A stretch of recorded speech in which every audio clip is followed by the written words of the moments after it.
কুল্লামা নাদিজাত জুলুদুহুম বাদদাল্লাহুম জুলুদান গায়রাহা লিয়াযুকুল আযাব। পৃথিবীর মানুষ শোনো, একজন মানুষকে যদি একজন মানুষ হত্যা করে, তাহলে তোমরা একজন মানুষ যদি 100 জনকে হত্যা করে, একজন মানুষেরকে হত্যা করে তোমরা প্রতিশোধ নিতে পারবা না, কিন্তু আমি আল্লাহ রব্বুল আলামিন প্রতিশোধ নেওয়ার ক্ষমতা রাখি। কথা বলেন ঠিক কিনা? আল্লাহ বলেন কুল্লামা নাদিজাত জুলুদুহুম বাদদাল্লাহুম জুলুদান গায়রাহা লিয়াযুকুল আযাব। সূরা নিসার 56 নম্বর আয়াতে আল্লাহ বলছেন, এই মানুষগুলোকে আমি আল্লাহ প্রতিদিন একবার নয়, দুইবার নয়, 70,000 বার জাহান্নামের আগুন দিয়ে তাদেরকে আমি শাস্তি দেব। আর বলবো লিয়াযুকুল আযাব, দুনিয়াতে যে অপকর্ম করে এসো, এই অপকর্মের স্বাদ আস্বাদান এখন তুমি গ্রহণ করো। কথা বলেন ঠিক কিনা? সুতরাং এই অপকর্মগুলো যারা করছে তাদেরকে বলছি, তারা এখনো সতর্ক হয়ে যেতে হবে।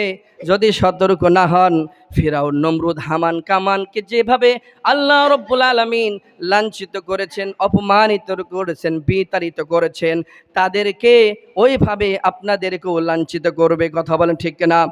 ওয়ালিকুল্লি উম্মাতিন আজাল, প্রত্যেক জাতির নির্দিষ্ট সময় আছে।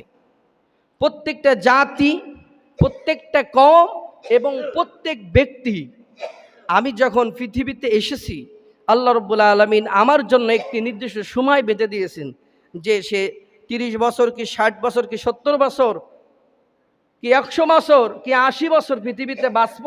এটা আল্লাহ রাব্বুল আলামিন পৃথিবীতে আসার আগেই আমার হায়াতকাল লিখে দেওয়া হয়েছে। আমরা যারা পৃথিবীতে আসি প্রত্যেকের জন্য আল্লাহ রাব্বুল আলামিন এটা নির্দিষ্ট করে দিয়েছেন, কে পৃথিবীতে যেয়ে কোন মানুষটা কি করবে, কতদিন বাঁচবে, কি খাবে, কি চাকরি করবে, তার আচরণ বিধি কেমন হবে, এটা আল্লাহ রাব্বুল আলামিন কি করে দিয়েছেন? লিখে দিয়েছেন। এরপর আল্লাহ বলছেন, ফাইযা জাআ আজালুহুম লা ইস্তাখিরুনা সাআতাও ওয়া লা ইস্তাকদিমুন। যখন তাদের সময় আসবে, তখন তারা আর এক মুহূর্তের জন্য আর পৃথিবীতে অবস্থান করতে পারবে না। যখন মৃত্যুর সময় আসবে, আর একটা সেকেন্ড কোনো মানুষ চাইলেও একটা সেকেন্ড আগে আর 1 সেকেন্ড পরে বিলম্বিতও করতে পারবে না, ত্বরান্বিতও করতে পারবে না। আগে পরে আকপেশ করার কোনো সুযোগ নাই। একটা নির্দিষ্ট মেয়াদ আছে, নির্দিষ্ট কাল আছে। এই সময় মেয়াদকাল যখনই আসবে, সেই ইমানদার হোক আর বেঈমান হোক, জালেম হোক আর স্বৈরাচারী হোক, প্রত্যেকের জন্য আল্লাহ নির্দিষ্ট সময় বেঁধে দিয়েছেন। ওই সময় আসলে সকলেই ধ্বংস হয়ে যাবে, সকলেই দুনিয়া থেকে বিদায় নিয়ে চলে যাবে। এরপর আল্লাহ রাব্বুল আলামিন বলছেন, সময় শেষে কেউই পৃথিবীতে টিকে থাকতে পারে নাই। সময় যখন শেষে যাবে, কেউ টিকে থাকতে পারবে না। সূরাতুল হিজর 4 এবং 5 নম্বর আয়াতে আল্লাহ বলছেন, ওয়ামা আহলাকনা মিন ক্বরয়াতিন ইল্লা ওয়ালাহা কিতাবুম মা'লুম মা তাসবিকু মিন উম্মাতিন আজালাহা ওয়ামা ইস্তাখিরুন।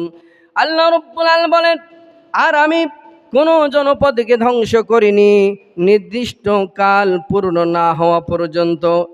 আমি কোন জাতিকে ধ্বংস করিনি ততক্ষণ পর্যন্ত, নির্দিষ্ট কাল পূর্ণ না হওয়া পর্যন্ত আমি কোন জাতিকে ধ্বংস করি নাই।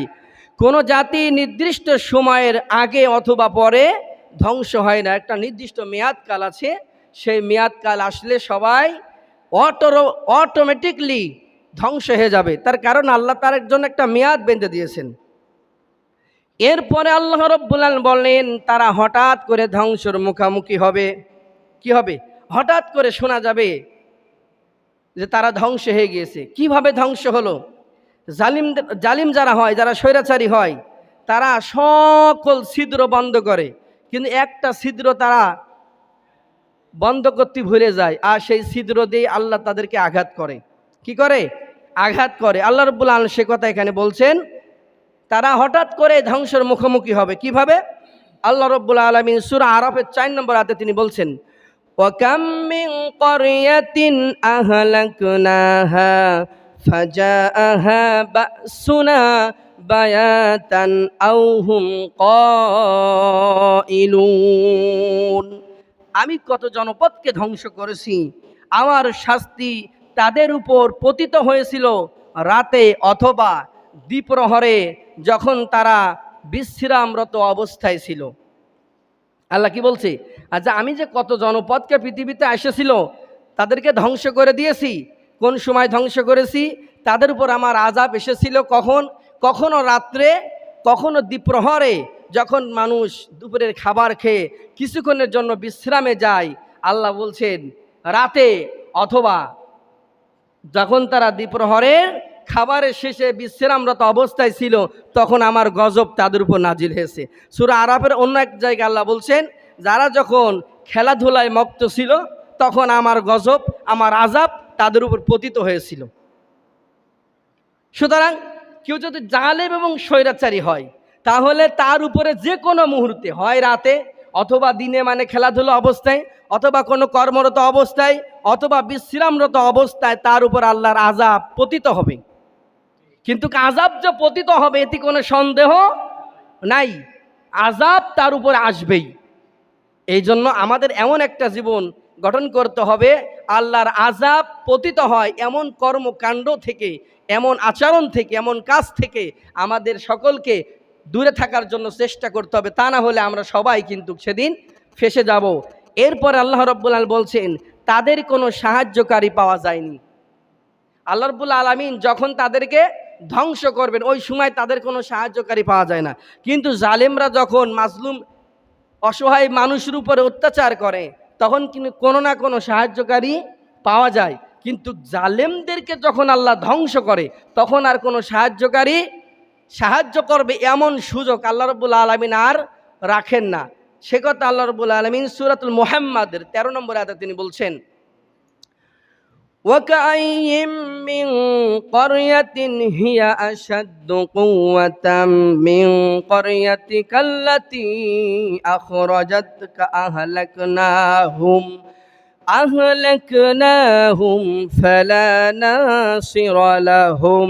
হে রাসূল, তারা আপনাকে আপনার এলাকা থেকে বের করে দিয়েছে, এর চেয়ে শক্তিশালী কত এলাকা আমি আল্লাহ রাব্বুল আলামিন বিলীন করে দিয়েছি। আল্লাহ বলছেন, হে রাসূল, তারা আপনাকে আপনার এলাকা থেকে বের করে দিয়েছে, এর চেয়ে কত শক্তিশালী এলাকা ছিল তাদেরকে আমি বিলীন করে দিয়েছি, ধ্বংস করে দিয়েছি, দুনিয়ার বুক থেকে নিচ্ছিন্ন করে দিয়েছি, তাদের কোনো অস্তিত্ব আর আমি পৃথিবীতে রাখি নাই। আমি তাদেরকে এমনভাবে ধ্বংস করেছি, আহলাকনাহুম ফালা নাসিরা লাহুম, তাদের সাহায্য করার মতন কেউ ছিল না। তাদেরকে আমি এমনভাবে ধ্বংস করেছি, তাদেরকে যে সাহায্য করবে এমন কেউ ছিল না। যারা জালেম হবে তারা কখনোই সাহায্যকারী পাবে না, দুনিয়াতে তো পাবেই না, আখিরাতে প্রশ্নই আসে না। দুনিয়াতে কি হবে না? পাবে না, আখিরাতে প্রশ্নই আসে না। এরপরে আল্লাহ বলছেন, এভাবে জালিমদের আমি শিকড় কেটে দিই। আল্লাহ বলছেন যারা জালিম হয় তাদের শিকড়, তাদের মূল আমি আল্লাহ কেটে দিই। কিভাবে? আল্লাহ রাব্বুল আলামিন বলছেন, ফাকুতিআ দাবিরুল কওমিল্লাযীনা যালামু আলহামদুলিল্লাহি রাব্বিল আলামিন। অতঃপর জালিম সম্প্রদায়ের মূলচ্ছেদ করা হলো। সমস্ত প্রশংসা আল্লাহর, যিনি জগৎ সমূহের মালিক। আল্লাহ বলছেন, ফাকুতিয়া দাবিরুল কওমিল্লাযীনা যালামু, যারা জালেম তাদের মূল শিকড় আমি আল্লাহ কেটে দিই। কিন্তু সময়ের অপেক্ষা, একটু সময়, একটু ধৈর্য ধারণ করতে হবে। কি করতে হবে? একটু ধৈর্য ধারণ করতে হবে, একটু অপেক্ষা করতে হবে। আল্লাহ রাব্বুল আলামিন জালেমদের শিকড় গোড়া মূলচ্ছেদ করে দেবেন, তাদের অস্তিত্ব রাখবেন না। কি রাখবেন না? অস্তিত্ব আল্লাহ রাখবে না। কিন্তু একটু ধৈর্য ধরতে হবে। কি করতে হবে? কথা বলেন, একটু ধৈর্য ধরতে হবে। এরপর আল্লাহ রাব্বুল আলামিন বলছেন, অনেকে শক্তিশালী হওয়া সত্ত্বেও তাদেরকে আমি ধ্বংস করেছি। আওয়ালাম ইয়াসিরু ফিল আরদি ফায়ানজুরু কাইফা কানা আকিবাতুল লাযিনা কানু মিন ক্বাবলিহিম কানু হুম আশাদ্দা মিনহুম কুওয়াতাও ওয়া আসারান ফিল আরদি ফাআখাযাহুমুল্লাহু বিযুনুবিহিম وما كان لهم من الله ومن واق। আল্লাহ রাব্বুল আলামিন বলেন, তারা কি পৃথিবীতে ভ্রমণ করে না? করলে দেখতো যে তাদের পূর্ববর্তীদের পরিণাম কি হয়েছিল। পূর্ববর্তীরা তারা ছিল তাদের অপেক্ষা এত শক্তিশালী এবং কীর্তিতে প্রবল। অতঃপর আমি আল্লাহ রাব্বুল আলামিন তাদের অপরাধের কারণে তাদেরকে পাকড়াও করলাম। কি বললেন? অতঃপর আমি তাদের অপরাধের কারণে আমি তাদেরকে পাকড়াও করলাম। ওমা কানা লাহুম মিনাল্লাহি মিওয়াক। আল্লাহ রাব্বুল আলামিন বলেন, তাদেরকে আল্লাহ রাব্বুল আলামিন আল্লাহর শাস্তি থেকে বাঁচানোর জন্য কেউ ছিল না। আল্লাহ বলছেন, আওয়ালাম ইয়াসিরু ফিল আরদ, তারা কি পৃথিবীতে ভ্রমণ করে না? তাদের পূর্বে যারা জালিম ছিল তাদেরকে আমি আল্লাহ রাব্বুল আলামিন কিভাবে শাস্তি দিয়েছি। অত্যন্ত সুস্পষ্ট জ্বলন্ত প্রমাণ হলো মিস্টার ফিরাউন। আল্লাহ রাব্বুল আলামিন তাকে এত পাপিষ্ঠ ছিল, পৃথিবীর কোনো মাটি, পৃথিবীর কোনো কীটপতঙ্গ, কোনো মাছ, তিনি তো পানির ভিতরে ডুবে মরেছিলেন, পৃথিবীর কোনো কিছুই তাকে খায় না, এত ঘৃণা করেছে। পরে আল্লাহ রাব্বুল আলামিন ছুটকি বানিয়ে তারে এমনভাবে রেখে দিয়েছে, কিয়ামত পর্যন্ত যত মানুষ আসবে সবাই দেখবে এ তো সবচাইতে বড় শয়তান ছিল, আল্লাহ দ্রোহী ছিল, যার কারণে পৃথিবীর মাটি তারে গ্রহণ করে নাই। যে সমুদ্রে মানুষ পড়লে মুহূর্তের ভিতরে মাছ খেয়ে ফেলে, কোনো মাছ তারে খায় নাই, কোনো পোকায় তার স্পর্শ করে নাই, ঘুণ ধরে নাই, এমন একজন পাপিষ্ঠ ব্যক্তি পৃথিবীতে ছিল। সুতরাং ওর থেকে শিক্ষা নিতে হবে। এজন্য আল্লাহ বলছেন, আওয়ালাম ইয়াসিরু ফিল আরদ, তারা কি পৃথিবীতে ভ্রমণ করে দেখে না তাদের পূর্বে যারা জালিম ছিল তাদের কি অবস্থা আমি করেছি? এটা কি তারা দেখে না? ওমা কানা লাহুম মিনাল্লাহি মিওয়াক। আল্লাহ বলছেন, আমি আল্লাহ যখন শাস্তি দিই তখন আমার শাস্তি থেকে বাঁচানোর কেউ নাই। আপনি আমারে গালি দিতে পারেন, আপনি আমারে কিছু বলতে পারেন, আপনার আমি যখন শাস্তি দিতে যাব কেউ না কেউ বাঁচাবে। কিন্তু আল্লাহ রাব্বুল আলামিন যখন কোনো মানুষকে জনপদকে শাস্তি দেন, গজব দেন, ধ্বংস করতে চান, তখন কেউই সেই গজব, সেই শাস্তি থেকে বাঁচাতে পারে? কথা বলেন, পারবে? আল্লাহ রাব্বুল আলামিন যখন কোনো মানুষের উপর গজব দেয়, তাকে শাস্তি দেয়, পৃথিবীর কোনো শক্তি আছে সেটা থেকে, আল্লাহর শাস্তি থেকে তাকে বাঁচাবে? কথা বলেন, আছে? নাই। এজন্য আল্লাহ বলছে, ওমা কানা লাহুম মিনাল্লাহি মিওয়াক, আমি আল্লাহ যখন শাস্তি দেব তখন পৃথিবীতে কেউ নাই যে তোমাকে বাঁচাবে। ফ্যান বন্ধ করে দেন। এরপর আল্লাহ রাব্বুল আলামিন বলেন, কদ মাকারাল্লাযীনা মিন ক্বাবলিহিম ফাআতাল্লাহু বুনিয়ানাহুম মিনাল কওয়াইদি ফাখাররা আলাইহিমুস সাকফু মিন ফাওকিহিম ওয়া আতাহুমুল আযাবু মিন হাইসু লা ইয়াশউরুন। আল্লাহ রাব্বুল আলামিন বলেন, কদ মাকারাল্লাযীনা মিন ক্বাবলিহিম ফাআতাল্লাহু বুনিয়ানাহুম, তাদের পূর্ববর্তীগণ চক্রান্ত করেছিল, আর আল্লাহ রাব্বুল আলামিন ফলে তাদের ইমারতের ভিত্তিমূলে আঘাত করেছিলেন। পূর্ববর্তী লোকও এক শ্রেণীর মানুষ, পৃথিবীর শুরু থেকে, সেই নমরুদ থেকে শুরু করে এই পর্যন্ত এক শ্রেণীর মানুষ ছিল, তারা ইমানদারদের উপরে সবসময় সত্য পক্ষের পন্থীদেরকে, ডানপন্থীদেরকে তারা সবসময় নিপীড়ন করতে চেয়েছিল। আল্লাহ বলছেন, তারা কৌশল করে, আমি আল্লাহ কৌশল করে তাদের ইমারতের ভিত্তিমূলে আঘাত করলাম। কি করলাম?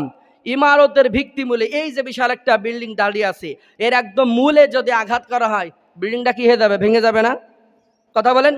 এই যে এর যে পিলারগুলো আপনারা দেখছেন, এটা মজবুত করে করা হয়েছে, এই পিলারের মূলে যদি আঘাত করা হয় তাহলে কি বিল্ডিংটা কি হয়ে যাবে? ভেঙে পড়ে যায়। আল্লাহ বলছেন, ফাতাল্লাহু বুনিয়ানাহুম মিনাল কওয়াইদ, আমি আল্লাহ তাদের ওই ভিত্তিমূলে, তারা যেখানে ছিল মূলে, গোড়াতে আমি আঘাত করলাম। আঘাত করে ইমারতের ছাদ তাদের মাথার উপর ধসে পড়েছে। তারা ভাবলো যে এই বিল্ডিংয়ের ভিতরে যদি থাকি তাহলে তো আমাদের আর কেউ, চতুর্পাশে আমরা সিকিউরিটি দিয়ে রাখবো, আর আমাদের সুন্দর একটা সুপ্রতিষ্ঠিত বিল্ডিং আছে, সুতরাং আমাদের কেউ মারতে পারবে না। আল্লাহ বলছে, দাঁড়া। একদম ভিত্তিমূলে আঘাত করে ওই ছাদ তাদের উপর ধসায় দিয়েছে, এমনভাবে ধসিয়েছে পৃথিবীর কোনো শক্তি নেই, পৃথিবীর কোনো মানুষ নেই, পৃথিবীর কোনো কীটপতঙ্গ পোকা নেই যে তাদের বিন্দু মাত্র কোনো প্রকার সাহায্য সহযোগিতা করতে পারে। সুতরাং আমরা যারাই জালেম অবস্থায় জীবনযাপন করব, আপনারা যদি হাজারো চেষ্টা করেন, আল্লাহর গজব থেকে, আল্লাহর আযাব থেকে আমরা কোনো অবস্থায় পরিত্রাণ পাবো না। পরিত্রাণ পাওয়ার কোনো সুযোগ নেই। আল্লাহ রাব্বুল আলামিন, একটা কথা আছে, আল্লাহ রাব্বুল আলামিন ছাড় দেন কিন্তু তিনি ছেড়ে, কথা বলেন, আল্লাহ ছাড় দেন, ছেড়ে দেন না।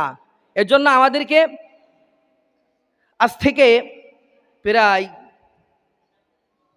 15-16 বছর আগে আপনারা একজন শিল্পীর নাম শুনেছেন যে আইয়ুদ্দিন আল আজাদ, তিনি গেয়ে যাওয়া একটা সঙ্গীত আপনাদেরকে শুনে আমি বাকি কথা বলতে চাই। তিনি বলেছিলেন, কি হবে বেঁচে থেকে অযথা বিদ্যা শিখে, কি হবে বেঁচে থেকে অযথা বিদ্যা শিখে, যদি না গড়তে পারি শোষণবিহীন সমাজটাকে। কত সুন্দর করে বলছেন যে কি হবে বেঁচে থেকে, এই সমাজ যদি শোষণ মুক্ত না করতে পারি বেঁচে থেকে লাভটা কি। এরপরে তিনি বলছেন, কি হবে ছাত্র সেজে চুমু খেয়ে ছনৎকানা, যদি হয় বিদ্যালয়টা খুনিদেরই আড্ডাখানা। কি হবে ছাত্র সেজে চুমু খেয়ে ছনৎখানা, যদি হয় বিদ্যালয়টা পতিতাদের আড্ডাখানা। এর চেয়ে মরাই ভালো দেশ ছেড়ে যাওয়াই ভালো, এর চেয়ে মরাই ভালো দেশ ছেড়ে যাওয়াই ভালো। কিভাবে ধোঁকা দিয়ে আল্লাহকে, কি হবে ধোঁকা দিয়ে আল্লাহকে, কি হবে বেঁচে থেকে, কি হবে বেঁচে থেকে অযথা বিদ্যা শিখে, যদি না গড়তে পারি শাসনবিহীন সমাজটাকে। কি হবে আলেম হয়ে ইমাম সেজে সমাজেতে, কি হবে আলেম হয়ে ইমাম সেজে সমাজেতে, পারো যদি সত্য কথা উচ্চ স্বরে না বলিতে, পারো যদি সত্য কথা উচ্চ স্বরে না বলিতে। চাকরির ভয় করো যদি, চাকরির ভয় করো যদি, ছেড়ে দাও ওই না গদি। কি হবে ধোঁকা দিয়ে আল্লাহকে, কি হবে ধোঁকা দিয়ে আল্লাহকে, কি হবে বেঁচে থেকে, কি হবে বেঁচে থেকে অযথা বিদ্যা শিখে, যদি না গড়তে পারো শাসনবিহীন সমাজটাকে, যদি না গড়তে পারি শাসনবিহীন সমাজটাকে। কি হবে যুবক নামে বোঝা হয়ে এ ধরাতে, কি হবে যুবক নামে বোঝা হয়ে এ ধরাতে, যেখানে মা বোনেরা ধর্ষিত হয় দিনে রাতে, যেখানে মা বোনেরা ধর্ষিত হয় দিনে রাতে। যৌবনের সার্থকতা খুঁজিতে সকল ব্যথা, পারো যদি মানুষ রূপে, পারো যদি বলি দিতে মানুষ রূপে পশুটাকে, পারো যদি বলি দিতে মানুষ রূপী পশুটাকে। কি হবে বেঁচে থেকে, কি হবে বেঁচে থেকে অযথা বিদ্যা শিখে, যদি না গড়তে পারি শাসনবিহীন সমাজটাকে। দেখেন এই সঙ্গীতের ভিতরে প্রত্যেকটা কথার সাথে বর্তমান সমাজের চিত্র আছে না নাই? কথা বলেন সবাই, আছে না নাই? কি হবে এই যুবক নামে এই বোঝা হয়ে এই ধরাতে বেঁচে থেকে লাভটা কি? যেখানে আমাদের মা বোনেরদের কোনো ইজ্জতের কোনো দাম নেই, যেখানে মানুষের জীবনের কোনো নিরাপত্তা নেই, সেখানে যুবক হয়ে বেঁচে থেকে লাভ আছে? এই সমাজের ইমাম হয়ে, মসজিদের খতিব হয়ে এখান থেকে উচ্চ কণ্ঠে হক কথাগুলো মানুষের দ্বারা যদি পৌঁছাতে না পারি, এমন ইমাম হওয়ার চেয়ে মাঠে জোন বেঁচে খাওয়া অনেক ভালো। কথা বলে ঠিক না? এই জন্য সর্বস্তরের মানুষকে আজকে সচেতন হতে হবে, সচেতন নাগরিক হতে হবে। তা না হলেই আজকে আমি, কালকে আপনি, আমরা কেউই ছাড় পাবো। কথা বলেন, ছাড় পাবো? আল্লাহ রাব্বুল আলামিন বলছেন, লাহুম কুলুবুল লা ইয়াফকাহুনা বিহা ওয়া লাহুম আয়ুনুল লা ইবসিরুনা বিহা ওয়া লাহুম আযানুল লা ইয়াসমাউনা বিহা। আল্লাহ রাব্বুল আলামিন বলেন, আমি যাদেরকে শ্রবণ শক্তি দিয়েছি, আমি যাদেরকে অন্তরকরণ দিয়েছি আর দৃষ্টিকরণ দিয়েছি, যারা শুনেও শোনে না, যারা দেখেও দেখে না, আর যারা উপলব্ধি করেও উপলব্ধি করে না, উলাইকা কাল আনআম। আল্লাহ রাব্বুল আলামিন বললেন এই লোকগুলো হলো চতুষ্পীয় জন্তুর চাইতেও নিকৃষ্ট। কথা বলেন ঠিক কিনা?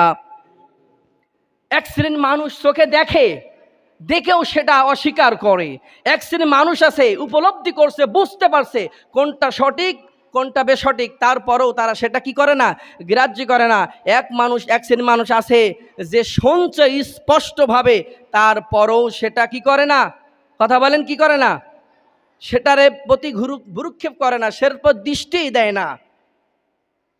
আজ আমরা যেখানে দাঁড়িয়ে আছি, আমরা সেই 1971 সালে যুদ্ধ দেখি নাই, 1952 সালের ছাত্র আন্দোলন আমরা দেখি নাই, কিন্তু আমরা দেখেছি 2009 সালে 25শে ফেব্রুয়ারি আমার দেশের চৌকস একজন নয়, দুইজন নয়, 57 জন সেনা কর্মকর্তাকে কিভাবে নির্মমভাবে হত্যা করে একা কবরে 8-10 জন করে দাফন করা হয়েছে। কথা বলে ঠিক না?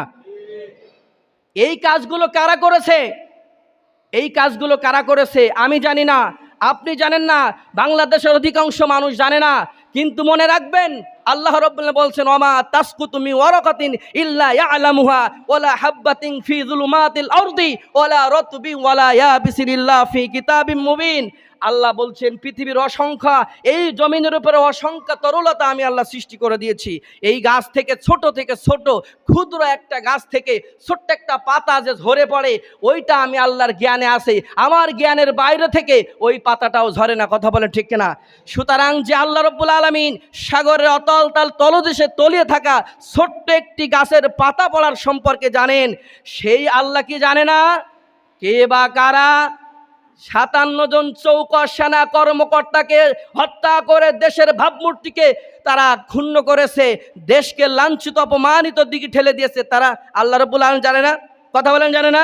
2013 সালে 5 মে শাপলা চত্বরে হাজার হাজার ছাত্র জনতার উপরে কিভাবে তারা নির্মম করে হত্যা করেছে, গরম পানি দিয়ে তাদেরকে নিষ্পেষণ করার চেষ্টা করেছে, এটা আমরা জানি না, আপনারাও জানেন না। কে এটা প্রত্যক্ষদর্শী? বাংলাদেশের কোনো মানুষ যদি নাও দেখে, দেখেছেন কে? সবাই কথা বলেন, কে দেখেছে? আল্লাহ রাব্বুল আলামিন দেখেছেন। এই বর্তমান আমরা আগস্ট মাসে অবস্থান করছি, জুলাই মাসের 18 তারিখ থেকে 5-6 দিন বাংলাদেশের বিশেষ করে ঢাকা কেন্দ্রিক এলাকাতে কি যে ঘটনা ঘটেছে কেউ দেখে নাই। কথা বলেন, কেউ দেখে নাই? একজন দেখেছে। আমরা কাউকে বলবো না যে আওয়ামী লীগ করেছে, আমরা বলবো না বিএনপি করেছে, আমরা বলবো না জামাত করেছে, আমরা বলবো না হেফাজত করেছে, আমরা বলবো না চরমনা করেছে। কে করেছে আল্লাহ জানে। কথা বলেন, কে করেছে? কে করেছেন আল্লাহ জানে। তবে অবশ্যই তাদের বিচার একদিন, কথা বলেন না কেন, বিচার একদিন হয় বাংলার জমিন হবে না। আরশে আজিমের মালিক তিনি যেদিন সমস্ত মানুষকে এক জায়গায় করে কিয়ামতের দিন তিনি যখন মিজানের পাল্লা দাঁড় করাবেন, সেদিন তিনি কোড়াই গুন্ডাই ফায়সালা করবেন। কথা বলেন ঠিক না? আল্লাহ রাব্বুল বলছেন, কুল্লামা নাদজাত জুলুদুহুম বাদদাল্লাহুম জুলুদান গায়রাহা লিয়াযুকুল আযাব।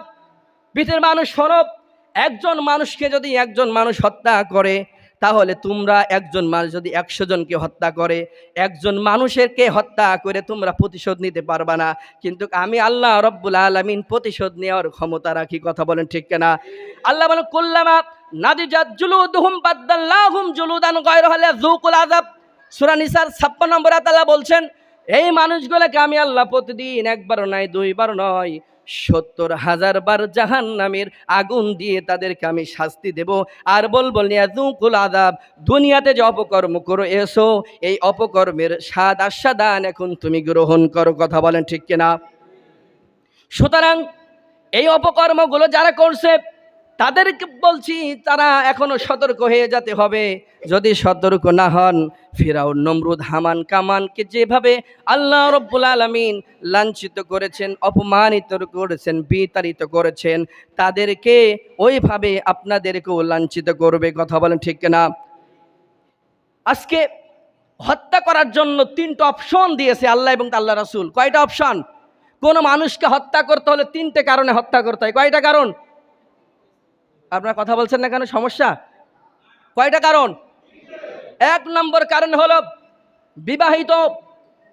বিবাহিত জেনাবা বিচারকারিনী। কেউ যদি কোনো নারী আর পুরুষ বিবাহ করে, বিবাহ করার পরে যদি ব্যভিচারে লিপ্ত হয়, ওরে হত্যা করতে হবে। ওর পৃথিবী তার 1 সেকেন্ড বেঁচে থাকার কোনো অধিকার নাই। 2 নম্বর হলো মুরতাদ, যিনি মুসলমান ছিলেন কাফের হয়ে গিয়েছেন, ওই ব্যক্তিকে হত্যা করা যাবে। 3 নম্বর হলো যে ব্যক্তি কোনো ব্যক্তিকে হত্যা করেছে তাকে হত্যা করতে হবে। আল্লাহ বললেন, ওয়ালা ইয়াকতুলুনান নাফসাল্লাতী হারামাল্লাহু ইল্লা বিল হক, শরীয়ত সম্মত কারণ ছাড়া কোনো মানুষকে হত্যা করা হারাম। কি?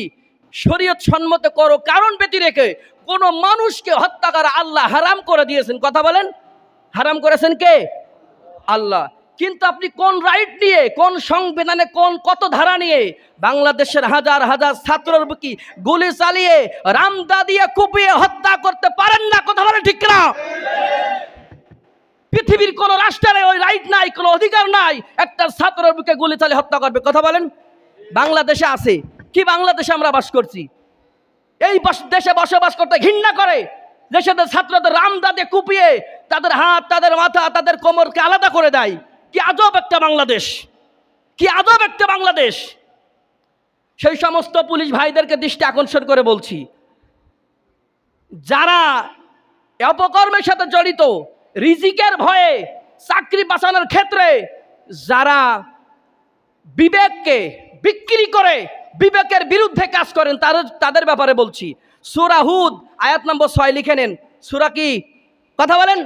সূরা হুদ আয়াত নম্বর 6 আল্লাহ রাব্বুল আলামিন বলেন, ওয়ামা মিন দাব্বাতিন ফিল আরদি ইল্লা আলাল্লাহি রিজকুহা ওয়া ইয়ালামু মুস্তাকাররা মুস্তাওদাহা কুল্লুন ফি কিতাবিম মুবিন। আল্লাহ রাব্বুল আলামিন বলেন, পৃথিবীতে বিচরণশীল এমন কোনো প্রাণী নাই যে প্রাণীর স্তর স্থায়ী এবং অস্থায়ী এবং সকলের রিজিক দায়িত্ব আমি আল্লাহ নিই নাই। কথা বলেন, বলে আল্লাহু আকবার। সকল প্রাণীর রিজিকের দায়িত্ব কার? সূরাত তাফসিরে নুরুল কোরআন 14 নম্বর খণ্ড 15, 14 এবং 15 নম্বর পৃষ্ঠার ইমাম রাজি একটি বিখ্যাত ঘটনা বর্ণনা করেছেন। তিনি বলেন, মুসা আলাইহিস সালাম যখন সফর করে অবস্থায় ছিলেন, ঠিক সেই সময় মুসা আলাইহিস সালামের স্ত্রীর পেশাব বেদনা উঠল। তিনি আগুন নেওয়ার জন্য একটি উপত্যকায় গেলেন, আগুনের তালাশে গেলেন। আল্লাহর সাথে সাথে ওহী নাজিল করে দিল, মুসা এই মুহূর্তে তোমার উপর ওহী নাজিল হবে, তুমি নবুয়ত প্রাপ্ত হবা। সেই সময় ওহী নাজিল শুরু হয়ে গেল, কিন্তু মুসার মনে তো আছে তার স্ত্রী পেশাব বেদনায় ছটফট করছে। যখন ওই স্ত্রীর কথা মনে পড়ে গেল, তখন আল্লাহ রাব্বুল আলামিন সাথে সাথে মুসার কাছে ওহী নাজিল করলেন। আমরা যেন সামনাসামনি কথা বলছি না, আল্লাহর এবং মুসার সরাসরি কথা হতো। কি হতো? সরাসরি, সামনে না, কিন্তু সরাসরি কথা বলতো। কথা বলার সাথে আল্লাহ কি করতেন? উত্তর দিতেন। আল্লাহ মুসারে বললেন, মুসা তোমার হাতে লাঠিতে পাথরে আঘাত করো। কিসে আঘাত করো? পাথরে। পাথরে আঘাত করার পর ওই পাথর থেকে আর একটা পাথর বেরোলো। আবার ওই পাথরে আঘাত করো। দ্বিতীয় পাথরে আঘাত করার পরে ওখান থেকে তৃতীয় পাথর বেরোলো। তৃতীয় পাথর বের হওয়ার পরে ওই পাথর থেকে ওই পাথরে আবার আঘাত করা হলো। তৃতীয় নম্বর পাথরে, তৃতীয় পাথরে যখন আঘাত করা হলো, ওই পাথর থেকে বালুকণাময় ছোট্ট একটি ক্ষুদ্র প্রাণী বের হলো। তার মুখে ছিল খাদ্য। বলে আল্লাহু আকবার। তার মুখে কি ছিল? খাদ্য ছিল। এই খাদ্য থাকার পরে আল্লাহ রাব্বুল আলামিন, এই জানালাগুলো লাগানো এসি দিয়ে লাভ কি? আল্লাহ রাব্বুল আলামিন মুসা এবং ওই ক্ষুদ্র, একেবারে ক্ষুদ্র প্রাণীর ভিতরে কথোপকথনের ব্যবস্থা করে দিলেন। ওই ক্ষুদ্র প্রাণীর বাকশক্তি আল্লাহ খুলে দিলেন। সেই ক্ষুদ্র প্রাণী মুসাকে বললেন, তিনি বললেন, পবিত্র সেই মহান সত্তা যিনি আমার কথা শ্রবণ করেন, তিনি আমাকে দেখেন, তিনি আমাকে ভুলে যান না, তিনি আমার সব সময় খোঁজ খবর রাখেন, আর তিনি আমার কথা ভুলে যায় না। বলে আল্লাহু আকবার। কি বললেন? সেই পবিত্র সত্তা যিনি আমার কথা শোনে, যিনি আমাকে দেখেন, যিনি আমার কথা ভুলে যান না, যিনি আমার কথা স্মরণ করেন। বলে আল্লাহু আকবার। 3টে পাথরের স্তর ভেদ করে তারই ভিতরে ক্ষুদ্র একটা প্রাণীর মুখে যদি আল্লাহ রাব্বুল আলামিন রিজিক পৌঁছে দিতে পারে, তাহলে আপনার আমার রিজিক কি আল্লাহ দেবে না? কথা বলেন। 3টে পাথরের স্তর ভেদ করে যদি রিজিকের ব্যবস্থা আল্লাহ করে দিতে পারে, তাহলে মানুষের রিজিক দেবে না? দেবে না? কথা বলেন, দেবে না? তাহলে কেন বিবেকের বিরুদ্ধে কাজ করেন? যে কাজ করলে বিবেকের বিরুদ্ধে কাজ করতে হয়, সেই কাজ করে পানের দোকানদারি করেন, ঝালমুড়ি বেচেন, যা খুশি তাই করেন। বিবেকের বিরুদ্ধে কোনো কাজ করে, কোনো চাকরি করা, কোনো জব করা, কারো গোলামি করা কোরআন এবং হাদিসের আলোকে হারাম, জায়েজ নেই। কথা বলেন, ঠিক না? এই জন্য আমরা যে যেখানে কাজ করব, বিবেকের বিরুদ্ধে যদি কোনো কাজের প্রস্তাব আসে, সেই কাজ আমরা স্বতঃস্ফূর্তভাবে ছুড়ে দেবো। সেই কাজ আমরা করবো। আছেন সবাই? রাজি আছেন সবাই? রাজি আছেন না সবাই? এই ছাত্র জনতার পাশে আমাদের দাঁড়ানো দায়িত্ব আছে না নাই? আমরা জামাত বুঝি না, শিবির বুঝি না, আমরা আওয়ামী লীগ বুঝি না, আমরা বিএনপি বুঝি না, চরমানা বুঝি না, কোন পীর মুরিদ বুঝি না, হেফাজত বুঝি না। আমরা চাই আমাদের অধিকার। কথা বলেন, ঠিক না? আমরা চাই না আমার কোনো ছাত্র ভাইয়ের বুকে গলু চলুক। কথা বলেন। আমরা কোনো কাউকে বুঝি না, আমরা কাউকে চিনি না, আমরা চাই অধিকার। কি চাই? অধিকার। সুতরাং কোনো ট্যাগ লাগিয়ে কোনো মানুষকে ধ্বংসের দিকে ঠেলে দেয়া, কোনো মানুষকে আক্রোশ করা, এটা করা যাবে? বাংলাদেশের মানুষ সচেতন। বাংলাদেশের মানুষ কি সচেতন নাগরিক, আমাদের সচেতন হতে হবে। মনে করছেন আমার ছেলে তো ভার্সিটি পড়ে না, আরে মিয়া, যার ছেলে আর মেয়ে ভার্সিটি পড়ে তাদের চোখ দেখেন, কানতে কানতে চোখটা ফুলে গেছে। সেই 1 থেকে শুরু করে ভার্সিটি পর্যন্তই আমাদের মহসিন স্যারের কাছে শুনে দেখেন কে কতভাবে পরিশ্রম করে অর্থ দিয়ে বিশ্ববিদ্যালয় পর্যন্ত এখন ছাত্রকে পাঠাতে হয়। আমাদের আনসার চাচার কাছে শুনে দেখেন, তার বড় ভাইয়ের কাছে শুনে দেখেন, তাদের ছেলেমেয়েরা বিশ্ববিদ্যালয়ে পড়তো। আর সেই সমস্ত মানুষ, সেই সব যুবকরা লাশ হয়ে ফিরে আসছে। কি হয়ে ফিরে আসছে? লাশ হয়ে। আহা, মায়ের বাবার মুখের পানির আর্তনাদ বাংলাদেশে একদিন গজব হয়ে দেখা দিবে। কথা বলেন। এই জন্য এই কাজগুলো যারা করছেন অনতিবিলম্বে এই কাজ থেকে দূরে থাকেন, তা না হলে কিন্তু আল্লাহর গজব যখন আসবে কেউ ঠেকাতে পারবে? আমার কথা শেষ। আজকের আলোচনা থেকে একটা শিক্ষা দিতে চাই। কয়টা শিক্ষা আমি নিতেছি আপনাদেরকে দিতে চাই? সেটা হলো পরামর্শ দিয়ে, বুদ্ধি দিয়ে, অর্থ দিয়ে, কর্ম দিয়ে, সমর্থন দিয়ে নীরব থেকে কোনো অবস্থাতেই আমরণ কোনো জালেমের পক্ষে সমর্থন করা যাবে? কথা বলেন, যাবে? বুদ্ধি দেবেন না, পরামর্শ দেবেন না, চুপ থাকবেন না, অর্থ দেবেন না। চুপ থাকাও কিন্তু সম্মতি লক্ষণ। মেয়েদের কাছে যখন বলবেন তোমার বিয়ের জন্য ছেলে এসে, এটা মুস্কি হাসি দেন, নীরব থাকে, তার মানে ও সম্মতি না, ডাইরেক্ট বলে আমি বিয়ে করবো না। কথা বলেন ঠিক না? চুপ থাকা কিসের লক্ষণ? কথা বলেন, সম্মতির লক্ষণ। চুপ থাকবেন না, অবশ্যই জুবান ছাড়তে হবে। জুবান কার? এই জুবানে কথা বলার শক্তি দিয়েছেন কে? কথা বলবো কার জন্য? একমাত্র আল্লাহর জন্য। পারবেন না ইনশাআল্লাহ?